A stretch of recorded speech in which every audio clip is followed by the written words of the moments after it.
আজকের দিনটা ছিল আমাদের জন্য খুবই বিশেষ একটা দিন। তোমরা তো আমার মিনি ব্লগ অনেকেই দেখেছো, তাই আজকে তোমাদের জন্য সাহস করে একটা বড় ব্লগ আপলোড করলাম। আমি হয়ে গেছি রেডি আর মাও হয়ে গেছে রেডি মোটামুটি। মা দেখি কেমন রেডি হয়েছো। মাকে এখন পরিয়ে দিতে হবে গয়না। ওয়েট।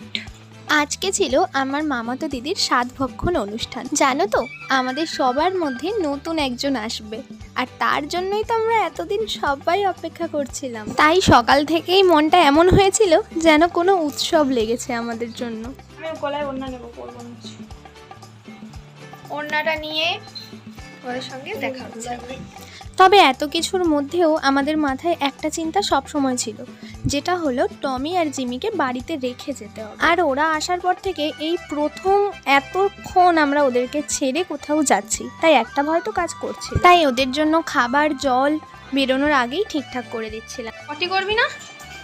হ্যাঁ কিরে, খেলি পটি করতে যাবি না? একটু হা খেয়ে নে। আচ্ছা, যাতে ওদের গরম না লাগে টেবিল ফ্যানটা চালিয়ে দিয়ে তারপরে আমরা বেরোবো। তাই তো বাবা, তো এখানে বাপি হচ্ছিল তাড়াতাড়ি তৈরি, কারণ আমাদেরকে যেতে হতো অনেকটা দূরে। আর মা এখানে চাবিটা দেওয়ার সময় টমি জিমির মুখটা একবার দেখো।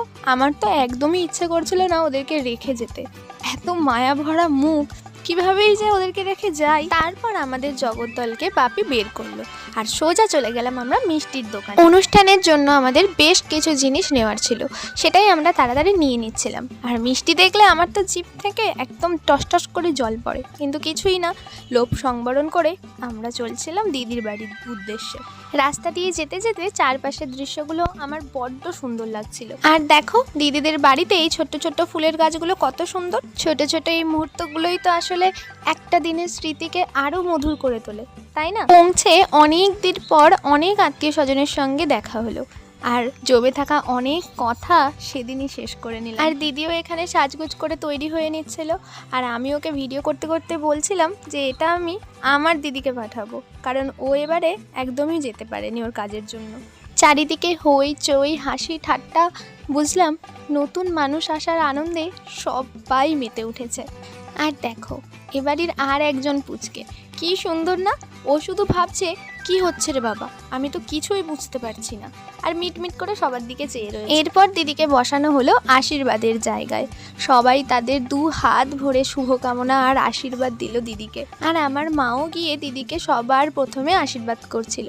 আমি যখন মাকে জিজ্ঞাসা করলাম, বলো তো তুমি কি আশীর্বাদ করলে দিদিকে, তখন মা বলল, আমি চাই দিদির একটা সুস্থ আর হাসি খুশি পুচকে যেন খুব তাড়াতাড়ি দিদির কোলে আসে। মাঝে মাঝে মনে হয় মানুষ জন্ম না পেলে কত কিছুই তা মিস করতাম, তাই না? আসলে আমার বোনঝি যখন হয় তখন আমি বড্ড ছোট, কারণ আমার দিদির থেকে আমি প্রায় 11 বছরের ছোট।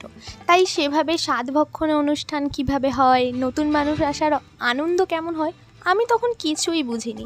তাই এখন আমার মামাতো বোনের এই জিনিসটা, মানে এই অনুষ্ঠানটা আমার এত ভালো লেগেছে, আমি তোমাদেরকে ভাষায় প্রকাশ করতে পারি। আর সব কিছুর পরে এই চারপাশটা দেখলেই তো মনটা এমনিই ভালো হয়ে যায়।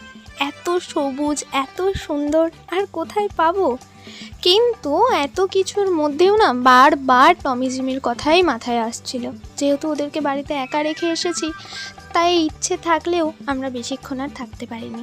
তাই তাড়াতাড়ি বোনেদেরকে টাটা করে আমরা বাড়ির উদ্দেশ্যে রওনা দিলাম, কারণ এর থেকে বেশি দেরি হলে টমি জিমি কাঁদতে কাঁদতে বাড়ির নানা রকম জিনিস টানাটানি শুরু করবে, ছিঁড়েই ফেলবে। হয়তো ভাববে বাবা মা দিদি কোথায় চলে গেল আমাদেরকে রেখে, আর মনে হয় ওরা ফিরবে না।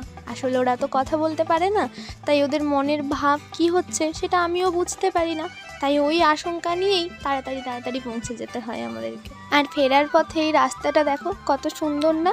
এই রাস্তাটার দিকে তাকিয়ে তাকিয়ে আজকে সারা দিনের মুহূর্তগুলো আর একবার মনে করে নিচ্ছিলাম।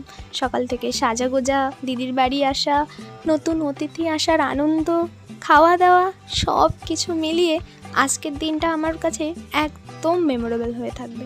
বড্ড ভালো লেগেছে আজকের দিনটা, বড্ড ভালো কাটিয়েছি আজকের দিনটা। আর বাড়িতে এসে গাড়ির হর্ন পেতেই অমনি টমি জিমির লেজ নাড়াতে নাড়াতে গেটের সামনে, ব্যাস এক মুহূর্তেই সব ক্লান্তি শেষ। ওদেরকে দেখলেই জীবনটা শান্ত হয়ে যায়। কেমন লাগলো তোমাদের আজকের ব্লগটা?